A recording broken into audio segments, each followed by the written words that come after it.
Muy buenas tardes a todos, muchachos. Espero se encuentren muy bien. Hoy ya estaríamos finalizando con el módulo de patológico en ultrasonido articular. Bueno, para mí un honor que ya primero hayamos llegado a este tema que por ser el último no resta importancia, inclusive es uno de los más frecuentes, de los más importantes, que son el correspondiente a las lesiones traumáticas.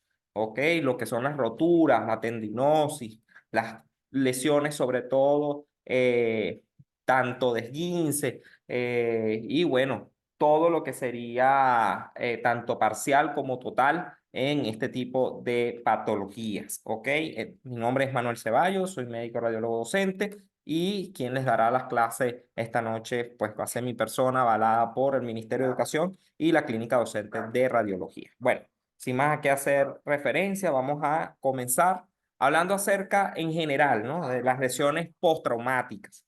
El ultrasonido juega un papel importante acá, ¿ok? Lo primero es tener en cuenta que siempre es necesario que todo médico valore el ultrasonido, sobre todo los médicos especialistas del deporte, los médicos ocupacionales, no solamente son los traumatólogos y los fisiatras, sino también ellos juegan un papel importante, un rol importante. Y el ultrasonido acá sobre todo también juega o tiene una responsabilidad tremenda con los especialistas, porque desde el punto de vista de la emergencia, tiene que aportar los datos suficientes para poder resolver y poder actuar de la manera más correcta. ¿Ok? Entonces debemos considerar eso.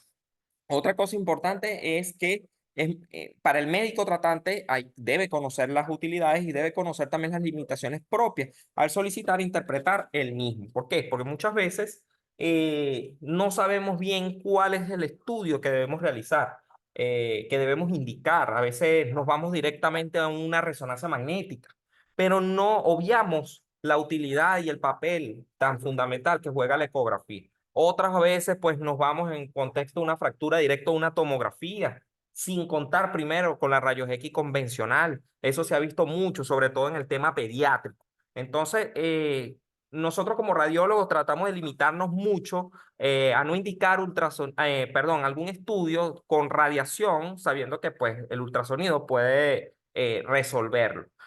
Tratamos de no hacerlo para no irradiar al paciente, para no irradiar al pediátrico porque respetamos algo que se llama los criterios de Alara. Y en los criterios de Alara se especifica que debemos utilizar la menor dosis de radiación posible para llegar a el mejor diagnóstico. Y eso es posible si conocemos bien las indicaciones.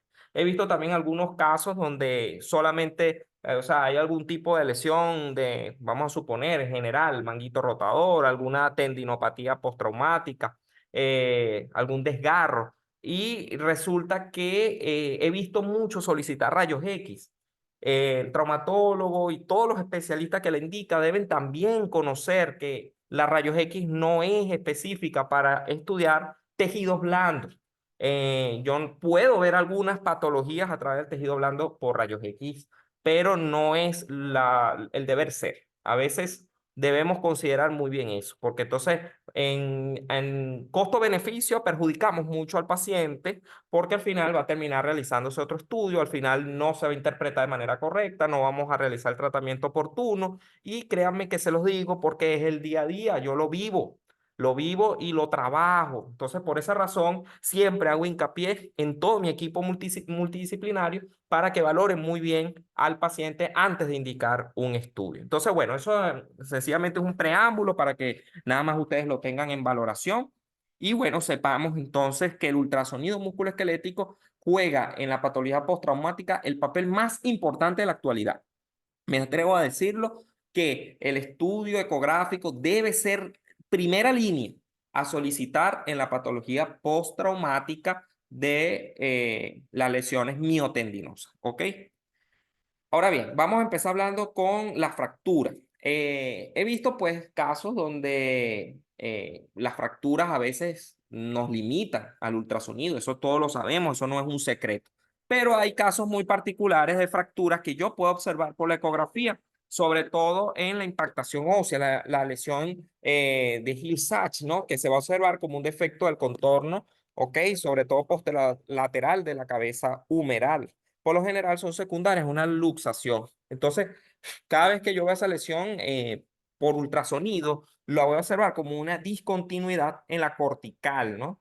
Entonces, estos son algunos de los primeros hallazgos de fractura que se pueden ver. No digo con esto que los arcos costales no se estudien, también lesiones, sobre todo fracturas de los arcos costales también se pueden observar por ecografía, solo que no es tan indicativo porque debemos tener una sonda lineal bastante específica, con buena resolución, con buena frecuencia, para yo poder darle la mayor probabilidad del diagnóstico de esa fractura. Sin embargo, si alguien no se siente completamente satisfecho o cómodo de realizar un ultrasonido en una fractura, es completamente válido. Pueden indicar la rayos X convencional, ¿ok?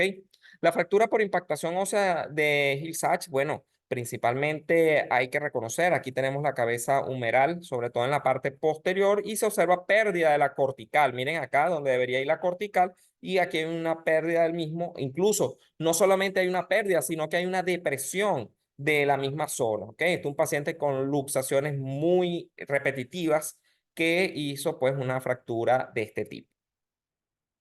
Tenemos también otros tipos de fractura que es fácilmente detectable. Una es la fractura por estrés, las cuales pues son muy comunes, sobre todo en los metatarsianos. Por ultrasonido podemos observar, fíjense bien, podemos observar reacciones del periósteo. Algunas veces no está necesariamente la fractura, pero puedo conseguir edema óseo, puedo conseguir una banda hipoecogénica circundante y no siempre está la interrupción cortical. Cuando yo no veo la interrupción cortical, lo ideal es siempre indicar una resonancia, porque en la resonancia puedo haber fracturas ocultas, ¿ok? Que por rayos X no se ven y que por ultrasonido mucho menos. Entonces hay que tener en cuenta también que el ultrasonido puede detectarlo, sobre todo, pero las fracturas de estrés, ¿ok? En los huesos metatarsianos. Esta fractura por estrés, por ejemplo, esta es la tibia, ¿ok? Aquí podemos observar que hay una pérdida de la continuidad acá a este nivel, específicamente a este nivel. Y miren que si coloco Doppler color, aquí está la imagen del borde de la caja, puedo ver una vascularización de Doppler color debido a un proceso reparativo, ¿no? Esto es una fractura por estrés. En las patologías musculares podemos observar ya de forma muy sencilla el ultrasonido y aquí los desgarros, las roturas. Es importante siempre valorarla por ultrasonido porque la ventaja del poder que nos ofrece la ecografía es muy amplia, sobre todo no solo en el seguimiento, sino también en las complicaciones y en lo que sería el pronóstico del paciente. Entonces, fíjense aquí cómo observamos 3 grados principalmente. El grado 1, donde la rotura está guiado principalmente del patrón fibrilar, ¿ok? Que debe ser uniforme, pues ya ahí comienza a haber una distorsión, una heterogenicidad. Tenemos una rotura fibrilar grado 2. Aquí fíjense que ya comienza a observarse también discontinuidad, sobre todo a nivel de las fibras profundas. Y aquí en la rotura fibrilar grado 3, donde hay pues una discontinuidad total, completa de este patrón fibrilar. Incluso ya se considera una rotura muscular total. El primer de la estación de toda lesión muscular es la elongación, ¿no? O la distensión de ese músculo. Entonces, ¿qué voy a hacer principalmente? Bueno, voy a observar una zona mucho más difusa de hipocogenicidad. Y esto pasa principalmente porque hay una elongación.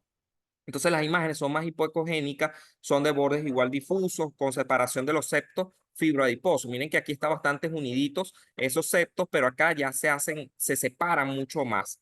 No es compresible con el transductor. Esto cada vez que lo veamos en contexto de una patología traumática muscular, debemos ya de una vez categorizarlo como grado 1.